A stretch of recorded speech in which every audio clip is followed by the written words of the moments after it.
నమస్తే నిన్నల్ని welcome to story report. విశ్వనగరంగా ఎదుగుతున్న హైదరాబాద్ను కొన్ని సమస్యలు పట్టి పీడిస్తున్నాయి. భాగ్యనగరానికి ఎన్ని అనుకూలతలున్నా వానొస్తే చాలు సిటీ పరువు పోతోంది. అదే సందర్భంగా పొంగి పొర్లే నాలాలు, నోళ్లు తెరుచుకునే మ్యాన్ హోళ్లు ప్రాణాంతకంగా మారుతున్నాయి. ఇక రోజువారీగా ఉండేటువంటి ట్రాఫిక్ సమస్య పద్మ వ్యూహాన్ని తలపిస్తోంది. భవిష్యత్తుపై దృష్టి లేకుండా అభివృద్ధి పనులు చేయడం కారణంగానే ఇలాంటి సమస్యలు ఉత్పన్నమవుతున్నాయి. కొత్తగా నిర్మించే నగరంలో అయినా రాబోయే 100 ఏళ్లను దృష్టిలో పెట్టుకుని రోడ్లు, డ్రైనేజీ, మౌలిక వసతులు కల్పించాలి. అలాగే తెలంగాణ మొత్తానికి రెవెన్యూ అందించే హైదరాబాద్పై ప్రభుత్వం ఫోకస్ పెంచి ఏటా 10,000 కోట్లు బడ్జెట్ కేటాయించాలి. అప్పుడే రాబోయే రోజుల్లో సమస్యలు లేని నగరం సాకారమవుతుంది. గట్టిగా 10 సెంటీమీటర్ల వర్షం పడితే చాలు విశ్వనగరం షేక్ అయిపోతుంది. హైదరాబాద్కున్న సమస్యలన్నీ బయటపడిపోతాయి. ఎక్కడ పడితే అక్కడ నీళ్లు నిలిచిపోతాయి. కాలనీలన్నీ చెరువుల్లా మారిపోతాయి. ఒక డ్రైనేజ్ సిస్టమ్ అంటూ ఉండదు. ట్రాఫిక్ జామ్ అయిపోతుంది. చాలా చిత్రంగా కాసేపట్లో వర్షం పడుతుంది. ఎవ్వరూ ఇళ్ల నుంచి బయటకు రావద్దు, ఆఫీసుల నుంచి త్వరగా ఇళ్లకు వెళ్ళండి లాంటి ప్రకటనలు వస్తుంటాయి. వర్షం పడినంతసేపు ఆ తర్వాత కూడా సిటీలో యుద్ధ వాతావరణమే కనిపిస్తుంది. హైదరాబాద్ అభివృద్ధిలో దూసుకుపోతోంది. కాస్ట్ ఆఫ్ లివింగ్, అనుకూల వాతావరణం, నివాస యోగ్యత లాంటివి హైదరాబాద్కు వరంగా మారుతున్నాయి. ఇప్పటికే ఐటీ, ఫార్మా హబ్గా ఉన్న హైదరాబాద్ భవిష్యత్తులో ఆర్టిఫిషియల్ ఇంటెలిజెన్స్ హబ్గా మారబోతోంది. కానీ ఇవన్నీ నాణ్యానికి ఒకవైపే. మరోవైపు హైదరాబాద్ని కొన్ని సమస్యలు కూడా వేధిస్తున్నాయి. వానొస్తే సిటీ పరువు పోతుంది. డ్రైనేజీ సమస్యతో నరకం కనిపిస్తోంది. హైదరాబాద్ నగరంలో చిన్నపాటి వర్షానికి కూడా వరద రావడానికి కారణము సరైన డ్రైనేజ్ వ్యవస్థ లేకపోవడమే. ఈరోజు రోడ్లు వర్షం పడినప్పుడు కాలువలుగా తయారవడానికి రోడ్డు మీద డ్రైనేజ్ వ్యవస్థ లేకపోవడమే. ట్రాఫిక్ అయితే ప్రతిరోజు చిక్కుముడే. ఈ సమస్యలకు ప్రధాన కారణం పెరుగుతున్న జనాభాకు తగ్గట్టుగా వసతులు పెరగకపోవటమే. ఉదాహరణకు హైటెక్ సిటీ గురించి గొప్పగా చెప్పుకుంటున్నాం. కానీ అదే హైటెక్ సిటీ ఎదురుగా ఉండే రోడ్డు మీద ప్రయాణం చేస్తే అసలు సమస్యలు కనిపిస్తాయి. వర్షం పడితే ఇక్కడ వరదే.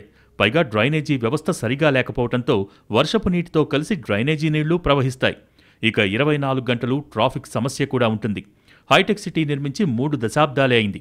కానీ అప్పట్లో భవిష్యత్ అవసరాలకు తగ్గట్టుగా మౌలిక వస్తువులు కల్పించకపోవటం ఇప్పటి సమస్యలకు ప్రధాన కారణమైంది. అందుకే ఇప్పటికైనా పెరుగుతున్న జనాభాకు తగినట్టు జీహెచ్ఎంసీ విధానాలు మారాలి. అవసరాలు పెరిగాయి, జనాభా పెరిగింది. అందుకు తగినట్టు సిటీ ప్లాన్, ఇంటి ప్లాన్లు మారటం లేదు. ఇదే అసలు సమస్య. నగర జీవికి వర్షం పడితే నరకమే కనిపిస్తుంది. విశ్వనగరంగా రూపుదిద్దుకుంటున్న హైదరాబాద్కు ఈ విపత్తులు ఎన్నో సవాళ్లు విసురుతున్నాయి. ఈ కష్టాల నుంచి బయటపడాలంటే ఖచ్చితంగా ఓ యాక్షన్ ప్లాన్ కావాలి. ముంబై, ఢిల్లీ, చెన్నై నగరాలతో పాటు హైదరాబాద్లోనూ వరద నీరు బయటకు పోయేందుకు సరైన ఏర్పాట్లు లేవు. ఈ విషయం చాలా సర్వేల్లో తేలింది. అందుకే చినుకు పడితే సిటీలోని రోడ్లన్నీ చెరువులుగా మారుతున్నాయి. కాలనీలు నీట మునుగుతున్నాయి. నగరాన్ని అడ్డంగా విస్తరించకుండా నిలువుగా పెంచుకుంటూ పోతున్నారు. ఎకరం స్థలంలో 100 మందికి 20 ఇళ్లు నిర్మించవచ్చు.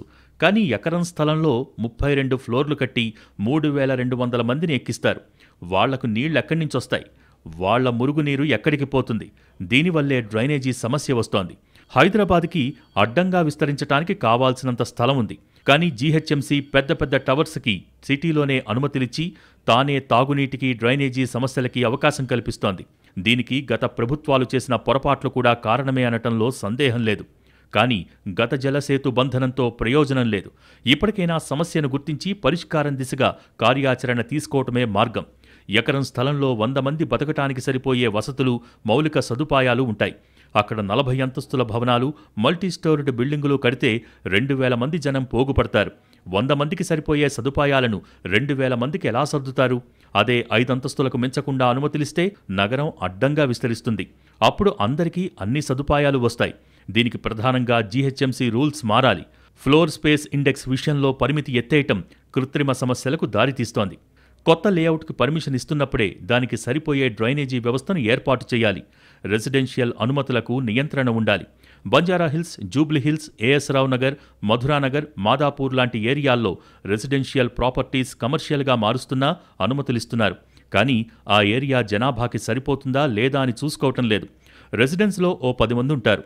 అదే ప్లేస్లో 20 అంతస్తుల మల్టీస్టోర్డ్ బిల్డింగ్ కడితే 1000 మంది 24 గంటలు అక్కడ పనిచేస్తూ ఉంటారు. వాళ్ల నీటి వినియోగం, వాష్రూమ్స్, మెయింటెనెన్స్ 100 రెట్లు పెరుగుతుంది. అందుకే కమర్షియల్ అనుమతులు ఇచ్చేటప్పుడు దాని డ్రైనేజీ సిస్టమ్ని మార్చాలి. 10 మందికి సరిపోయే స్థలంలో 1000 మంది కోసం నిర్మాణాలు చేసినప్పుడు అదే 1000 మంది కోసం డ్రైనేజీ వ్యవస్థ కూడా నిర్మించాల్సిందే. నిజాం కాలంలో 6 లక్షల మంది కోసం హైదరాబాదులో కట్టిన డ్రైనేజీ వ్యవస్థిది.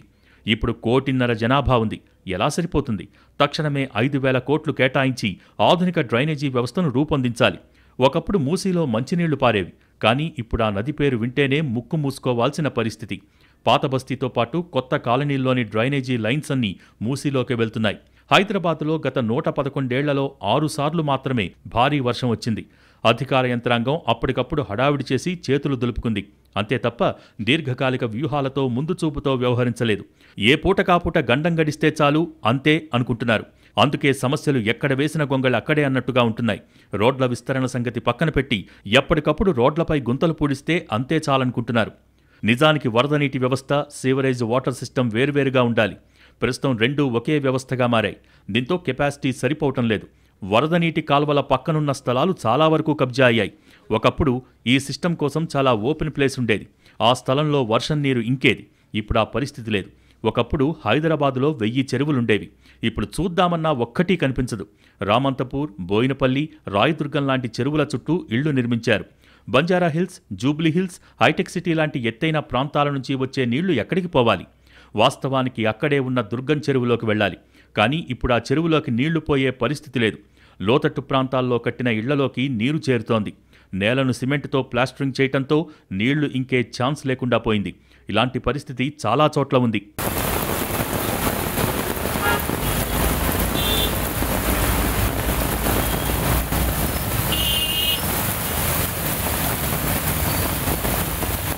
భారీ వర్షాలు పడ్డప్పుడు నీళ్లు పోవటానికి ఏర్పాట్లుండాలి. రోడ్ల నిర్మాణం పూర్తి అన్సైంటిఫిక్గా ఉంటోంది. ఎక్కడ సమతలంగా ఉండాలి, ఎక్కడ పల్లం ఉండాలి, నీళ్లు ఎటునుంచి ఎటుపోవాలనే ప్లానింగ్ లేదు. దీంతో వానొస్తే వరద ఇళ్లలోకి ప్రవహిస్తోంది. భూకంపాలు, వరదలు లాంటి ప్రకృతి ప్రమాదాలు జరగని ఎత్తైన ప్రాంతంలో హైదరాబాద్ ఉంది. ఇలాంటి సేఫ్ సిటీలో విపత్తులను మనకు మనమే కొని తెచ్చుకుంటున్నాం. వాటర్ యొక్క ఇంపాక్ట్, వాటర్ ఫ్లడ్ ఇంపాక్ట్ చాలా దారుణంగా, సివియర్గా ఇంపాక్ట్ ఇస్తుంది. దానికి ముఖ్యమైన కారణము ఒకటి ఏంటంటే డ్రైనేజ్ సిస్టము ఒకటే ఉండడము, స్టామ్ వాటర్ నెట్వర్క్ లేకపోవడం ఒకటి. రెండోది ఇంటి మీద పడిన వర్షము డ్రైనేజ్లో కలపడం ఒకటి. రోడ్ల మీద పడిన వర్షాన్ని మ్యాన్ హోల్స్ తెరిచి ఈ యొక్క డ్రైనేజీలోకి పంపడం ఒకటి. ఇటువంటి పద్ధతులు ఒక రాతి యుగపు నాటి పద్ధతుల్లా ఉంటాయి చూడడానికి. ఇవి ఖచ్చితంగా ఇటువంటి సిచ్యువేషన్లో కాదు. దీనికి కావాల్సింది వాటర్కి మొబిలిటీ ఇవ్వాలా. ఆ మొబిలిటీ యొక్క దశ, దిశ ఎక్కడికి పంపిస్తే వాటర్ ఎండ్ అవుతుందనేది GPS విజువలైజర్ ద్వారా ఎండ్ పాయింట్స్ని ఐడెంటిఫై చేయాలా. హైదరాబాద్లో ఈ రోజున 300 వాటర్ స్టాగ్నేటింగ్ పాయింట్స్ ఉన్నాయి. వాటికి మొబిలిటీ ఇస్తూ ఒక స్టామ్ వాటర్ నెట్వర్క్ ద్వారా, అంటే టెంపరీగా ఒక C ఛానల్ బేస్డ్ HDPE పైపులు 1 మీటర్ విడ్త్ 0.5 మీటర్ విడ్త్ తోటి పెట్టి దాని ద్వారా వాటర్ బయటికి పంపిస్తే టెంపరీగా బయటికి తీసుకురావచ్చు. ముంబై, చెన్నై, బెంగళూరు లాంటి నగరాలు భారీ వర్షాలకు అతలాకుతలమవుతున్నాయి. వాటిలో భయానక అనుభవాలు ఎదురైనా హైదరాబాద్ గురించి ప్రభుత్వాలు పట్టించుకోలేదు. ముంబై, చెన్నై తీర ప్రాంత నగరాలు. హైదరాబాద్ సముద్రానికి 600 మీటర్ల ఎత్తున్న దక్కన్ పీఠభూమిలో ఉంది. ఇక్కడ నీళ్లు దొరకటమే కష్టమని భావిస్తున్న తరుణంలో వరదలొచ్చాయి. వరదలు వచ్చే అవకాశం ఇతర నగరాల అనుభవం నుంచి అర్థమవుతున్నా పాలకులు పట్టించుకోలేదు.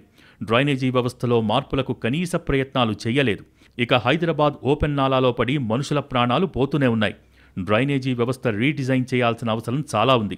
ఇందుకోసం వేలాదిగా ఆక్రమణలకు గురైన చెరువులను, నాలాలపై అక్రమంగా నిర్మించిన కట్టడాలను తొలగించాలి. 2000 సంవత్సరం ఆగస్టులో భారీగా వరదలు రావడంతో అప్పట్లోనే కిర్లోస్కర్ కమిటీ ఓ మాస్టర్ ప్లాన్ కూడా రెడీ చేసింది. ఆ కమిటీ నివేదిక ప్రకారం సిటీలో నాలాలపై కొన్ని వేల నిర్మాణాలు జరిగాయని తెలిసింది. ఈ ఆక్రమణలకు తోడు గ్లోబల్ వార్మింగ్, భారీ వర్షాలకు నగర యంత్రాంగం సిద్ధం కాకపోవడంతో రోడ్లపై భారీ వరద నీరు చేరుతోంది. కానీ కమిటీల సూచనలు ఆచరణకు నోచుకోవటం లేదు. డెఫినెట్గా డ్రైనేజ్ వ్యవస్థ అనేది చాలా క్రిటికల్. రెండోది ఇక్కడ ఉన్న వాటర్ బాడీస్ అవన్నీ కూడా రిక్లెయిమ్ చేయడం, హైడ్రా ఒక రోల్ ఏదైతే ఉన్నదో అది స్ట్రిక్ట్గా ఇంప్లిమెంట్ చేసి రిక్లెయిమ్ చేయడం మొదలుపెట్టి నాలాలను క్లియర్ చేసి ఇది చేయడము. ఇదే కాకుండా ఓపెన్ స్పేసెస్, ఒక పార్కులు ఇవన్నీ మనం క్రియేట్ చేస్తాం. ఒక టౌన్షిప్స్ ఇవన్నీ అయినప్పుడు పర్సంటేజ్ ఉంటుంది. అట్లనే ఉన్న ఓపెన్ స్పేసెస్ అన్నీ అవి లంగ్ స్పేసెస్ అని అంటాము. సో అవన్నిటిని కూడా ప్రొటెక్ట్ చేయడము. తర్వాత ఈ యొక్క ఆల్టర్నేటివ్ డైవర్షన్ డ్రైన్స్ కానీ ఆల్టర్నేటివ్ డ్రైనేజ్ సిస్టమ్స్ని క్రియేట్ చేయాలి. ఒరిజినల్ డ్రైనేజ్ వ్యవస్థ అనేది లేదు. ఎందుకంటే ఈ క్యాచ్మెంట్ ఏరియాలో ఈ first order, second order, third order streams ఏవైతే ఉంటే అలాంటి అన్ని ప్రాంతాల్లో ఇండ్లు వచ్చేసినాయి. ఇప్పుడు ప్రపంచవ్యాప్తంగా సగం మందికి పైగా పట్టణాలలోనే జీవిస్తున్నారు. పెరుగుతున్న జనాభాకు అనుగుణంగా నగర అభివృద్ధి కూడా జరుగుతోంది. కానీ ఆ క్రమంలో ఇలాంటి వరదలతో ప్రజలు ఇబ్బంది పడకూడదు. అలా పడకూడదంటే నగరాభివృద్ధి సమగ్రంగా ఉండాలి. రాబోయే 100 ఏళ్లను దృష్టిలో పెట్టుకుని మౌలిక సదుపాయాల కల్పన జరగాలి. వరద నీటి నిర్వహణ సరిగ్గా జరగాలంటే నీటి కుంటలు, పచ్చదనం కూడా సరిగా ఉండాల్సిందే. పట్టణ ప్రణాళికలో సహజ స్పాంజులుగా నిలిచేవి చెరువులే. భూగర్భంలో నీరు పెరగటానికి ఇవి కారణమవుతాయి. అలాగే మెరుగైన నగరంలో పటిష్టమైన మురుగునీటి పారుదల వ్యవస్థ ఉండాలి. ఉపరితల నీటి నిర్వహణ మెరుగ్గా ఉండి భూగర్భ జలాలను పరిరక్షించుకుంటే ఫలితాలు కూడా ఉత్తమంగా ఉంటాయి. క్యాచ్మెంట్ ఏరియా సరిగ్గా ఉండాలి. అప్పుడే నగరాలలో వరద నీటి నిర్వహణ కూడా మెరుగ్గా ఉంటుంది. నీటిపారుదల, మురుగునీటి శాఖలు సమన్వయంతో పనిచేస్తేనే ఇది సాధ్యమవుతుంది. నగరంలో మునకలకు కారణం ఈ క్యాచ్మెంట్ ఏరియాలలో సైతం భవంతులు రావటమే. కనీసం 100 సంవత్సరాల భవిష్యత్తును దృష్టిలో పెట్టుకుని పట్టణ ప్రణాళిక చేస్తేనే కొంతమేరకు సత్ఫలితాలు వస్తాయి. హైదరాబాద్ ఎంత వేగంగా అభివృద్ధి చెందుతున్నా సరే పెరుగుతున్న జనాభాకు తగ్గట్టుగా మౌలిక సదుపాయాల కల్పన అయితే కనిపించడం లేదు. వానొచ్చినప్పుడు కనిపించే నరకం ఒకెత్తైతే కాలంతో సంబంధం లేకుండా రోజువారీగా కనిపించే ట్రాఫిక్ సమస్య మరో ఎత్తు. హైదరాబాద్లో ట్రాఫిక్ పద్మవ్యూహాన్ని ఛేదించడం అనేది అర్జెంట్ వల్ల కూడా కాదనే సెటైర్లున్నాయి. ఒక్కసారి రోడ్డెక్కాక గమ్యస్థానం ఎప్పటికి చేరుతామనేది ఆ దేవుడికేరుక. గ్రేటర్ హైదరాబాదులో వాహనాల సంఖ్య రోజురోజుకు పెరిగిపోతూనే ఉంది. దాదాపుగా జనాభాతో పోటీపడే విధంగా సంఖ్య పైపైకి దూసుకుపోతోంది. హైదరాబాద్, రంగారెడ్డి, మేడ్చల్ జిల్లాలను కలుపుకుంటే దాదాపుగా 1 కోటి వాహనాలు ఉన్నట్టుగా రవాణా శాఖ గణాంకాలు తెలియచేస్తున్నాయి. గ్రేటర్ పరంగా చూస్తే వాహనాల రిజిస్ట్రేషన్స్లో హైదరాబాద్ జిల్లా ముందు వరుసలో ఉంది. సాధారణంగా హైదరాబాద్ నగరంలో ప్రజా రవాణా వ్యవస్థలైన ఆర్టీసీ బస్సులు, ఆటోలు, ఎంఎంటీఎస్ సేవలు అందిస్తున్నాయి. గత కొన్ని సంవత్సరాలుగా మెట్రో రైలు ఉన్నప్పటికీ వ్యక్తిగత వాహనాలకు మాత్రం డిమాండ్ తగ్గటం లేదు. సాధారణ రోజుల్లో ఆర్టీసీ బస్సుల్లో దాదాపు 24 లక్షల మంది ప్రయాణిస్తుండగా 3.5 లక్షల మంది ఎంఎంటీఎస్లో తమ గమ్యస్థానాలు చేరుకుంటున్నారు. మెట్రో రైల్లో రోజుకు 5 లక్షల మంది వరకు ప్రయాణిస్తున్నారు. అయితే ఇంత స్థాయిలో ప్రజా రవాణాకు ఆదరణ లభిస్తున్నప్పటికీ వ్యక్తిగత వాహనాలపై ప్రయాణిస్తున్న వారి సంఖ్య కూడా భారీగానే ఉంటోంది. దీంతో ట్రాఫిక్ చిక్కులు తప్పటం లేదు. నానాటికి పెరుగుతున్న జనాభాతో పాటు వారి అవసరాలకు తగినట్టుగా హైదరాబాదులో వాహనాలు పెరిగిపోతున్నాయి. వీటికి తోడు మెట్రోపాలిటన్ జీవనశైలికి అనుగుణంగా సేవలు అందించే సర్వీస్ యాప్లు రావడంతో అందులో పనిచేసే ఉద్యోగులు కూడా వ్యక్తిగత వాహనాలు వాడుతున్నారు. దాదాపు 85 లక్షల వాహనాలు నిత్యం రోడ్డుపైకి రావడంతో నగరంలో 24 గంటలు ట్రాఫిక్ ఇబ్బందులు తప్పటం లేదు. సిగ్నల్ పాయింట్స్ వద్ద 20 సెకండ్స్, 60 సెకండ్స్ ఇలా సిగ్నలింగ్ ఉన్నప్పటికీ ఆ సమయంలో కొన్ని వాహనాలు మాత్రమే సిగ్నల్ దాటుతున్నాయి. అప్పటికే సిగ్నల్ వద్దకు వందలాది వాహనాలు వచ్చి చేరుతున్నాయి. ఈ క్రమంలో ప్రతి సిగ్నల్ పాయింట్ దగ్గర విపరీతమైన రద్దీ తప్పనిసరవుతోంది. కొన్ని సిగ్నల్ పాయింట్స్ వద్ద కాలు కింద పెట్టే పరిస్థితి కూడా ఉండటం లేదంటే అతిశయోక్తి కాదు.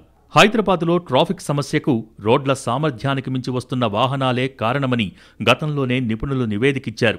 అలాగే ట్రాఫిక్ సమస్యకు పరిష్కారంగా కొన్ని తరుణోపాయాలు కూడా సూచించారు. కానీ వాటిని ప్రభుత్వాలు బుట్టదాఖలు చేస్తూ వచ్చాయి. స్కూళ్లు, ఆఫీసులకు వేర్వేరు సమయాలు పాటించటం, ట్రాఫిక్ రద్దీ సమయంలో అప్పటికప్పుడు ప్రత్యామ్నాయ మార్గాలను సిద్ధం చేయటం, ప్రజా రవాణాను మరింత అందుబాటులోకి తేవటం లాంటి మేలిమి పరిష్కారాలు కూడా అమలుకు నోచుకోలేదంటే అసలు ట్రాఫిక్ను ఓ సమస్యగా చూస్తున్న పరిస్థితి లేనట్టే. కానీ హైదరాబాదులో ట్రాఫిక్ సమస్య రోజురోజుకి పెరిగి పెద్దదవుతున్న మాట నిజం. పైగా ట్రాఫిక్ చిక్కుముడి విప్పుతామంటూ పోలీస్ యంత్రాంగం తీసుకుంటున్న కొన్ని చర్యలు ఆ సమస్యను మరింత పెంచుతున్నాయనే విమర్శలు కూడా ఉన్నాయి. కానీ నగరవాసుల ఇబ్బందులు తమవి కాదన్నట్టుగా ఉంది అధికారుల తీరు. వాస్తవానికి ట్రాఫిక్ సమస్యను అంత చిన్నదిగా తీసిపారేయలేం. ఎందుకంటే ఓ నగర జీడీపీకి ట్రాఫిక్ సమస్యకు అవినాభావ సంబంధం ఉంటుందంటే నమ్మాల్సిందే. ట్రాఫిక్ సమస్య కారణంగా విలువైన పని గంటలు వృధా అవుతాయి. తద్వారా రావాల్సిన ఆదాయానికి గండిపడుతుంది. అప్పుడు ఆ ప్రభావం అంతిమంగా నగర ఆర్థిక వ్యవస్థపై పడి జీడీపీలో ప్రతిఫలిస్తుంది. అదే ట్రాఫిక్ సమస్య లేకపోతే ఖచ్చితంగా నగర జీడీపీ ఎంతో కొంత పెరుగుతుంది అనటంలో మరో మాటకు తావేలేదు. ఇంత ప్రాక్టికల్గా ఈ సమస్య గురించి భిన్న కోణాలలో విశ్లేషణలు వస్తున్నా ప్రభుత్వాలకు మాత్రం చీమ కుట్టినట్టయినా ఉండట్లేదు. హైదరాబాదుకు ఎన్ని ఆకర్షణలు ఉన్నా వాటిని చూడాలని రోడ్డెక్కిన వారికి చుక్కలు కనిపిస్తే ఇక ఉపయోగం ఏముందనేది తిరుగులేని ప్రశ్న. హైదరాబాద్ టూర్ ఆహ్లాదకర అనుభూతిని పంచాలే కానీ ట్రాఫిక్తో ప్రత్యక్ష నరకం కనిపిస్తే ఇక బ్రాండ్ ఇమేజ్కు ఎలాంటి దెబ్బ తగులుతుందో ప్రత్యేకంగా చెప్పాల్సిన పని లేదు. హైదరాబాద్ ట్రాఫిక్ సమస్య గురించి చెప్పాలంటే అదో భారతమవుతుంది. మొదట్లో హైదరాబాద్లో కొన్ని ట్రాఫిక్ జామ్ అయ్యే ప్రాంతాలుండేవి. ఆ పాయింట్ల దగ్గర ఎక్కువ మంది ట్రాఫిక్ పోలీసులను పెట్టి క్రమబద్ధీకరిస్తే సమస్య తీరేది. కానీ క్రమంగా ట్రాఫిక్ పోలీసులే కాదు, ఆటోమేటిక్ ట్రాఫిక్ సిగ్నల్స్ కూడా చేతులెత్తేసేంతగా ట్రాఫిక్ సమస్య ఇంతింతై వటుడింతై అన్నట్టుగా పెరిగింది. ప్రస్తుతం హైదరాబాద్ ట్రాఫిక్ సమస్యను చూసిన వారెవరికైనా కళ్ళు తిరగటం ఖాయం. ఎందుకంటే ఎక్కడ ఎందుకు ట్రాఫిక్ జామ్ అవుతోందనేది ఎవరూ చెప్పలేని బ్రహ్మపదార్థంలా మారిపోయింది. ఇక ట్రాఫిక్ జామ్ ఎంతసేపు అనే ప్రశ్న అయితే అడక్కపోవటమే మంచిది. ఎందుకంటే ఒక్కసారి రోడ్డెక్కిన తర్వాత గమ్యస్థానం చేరటమనేది ట్రాఫిక్ దయ మన ప్రాప్తం అన్నట్టుగానే ఉంటోంది. మెరుగైన మౌలిక వస్తులకు పేరుపడ్డ నగరాలన్నీ ట్రాఫిక్ సమస్యను ప్రణాళికాబద్ధంగా అధిగమించినవే. అలాగే హైదరాబాద్లో ట్రాఫిక్ సమస్య కూడా తీర్చలేనంత పెద్ద విషయం కాదు. అడపాదడపా ట్రాఫిక్ నియంత్రణ వ్యూహాలు సత్ఫలితాలిచ్చాయి కూడా. కానీ ట్రాఫిక్ను ఎలాగైనా తగ్గించాలి అనే గట్టి సంకల్పం కొరవడటమే ఇక్కడ అసలు సమస్య. ఎక్కడైనా ట్రాఫిక్ జామ్ అయితే అప్పటికి దాన్ని క్లియర్ చేసి పనైపోయింది అనుకోవటం అధికారులకు అలవాటైపోయింది. అంతేకాని మరోసారి అక్కడ ట్రాఫిక్ జామ్ కాకుండా ఏం చేయాలి, అసలు ట్రాఫిక్ జామ్ ఎందుకైందో విశ్లేషించి శాశ్వత పరిష్కారం చూద్దాం అనే ధోరణే కనిపించడం లేదు. హైదరాబాద్లో దశలవారీగా ట్రాఫిక్ సమస్యపై దృష్టి సారించాల్సిన అవసరం ఉంది. మొదట నగరాన్ని 4 వైపులా కనెక్ట్ చేసే ప్రధాన రహదారులు, ఆ తర్వాత లింక్ రోడ్లు, చివరగా కాలనీల రోడ్లపై ఫోకస్ పెడితే ఖచ్చితంగా ఫలితాలొస్తాయి. అప్పుడు హైదరాబాద్ మరింత నివాసయోగ్యం కూడా అవుతుంది. ఇప్పటికైనా మించిపోయింది లేదు. సర్కారు ఈ దిశగా దృష్టి పెట్టాలి. అవసరమైతే ట్రాఫిక్ పోలీస్ వ్యవస్థను పునర్వ్యవస్థీకరించాలి. ట్రాఫిక్ నియంత్రణ కోసం హైదరాబాదీల నుంచి కూడా సలహాలు తీసుకోవాలి. చాలా ప్రాంతాల్లో స్థానికుల సూచనలు అమలు చేస్తే ట్రాఫిక్ చిక్కులకు చెక్ పెట్టొచ్చు.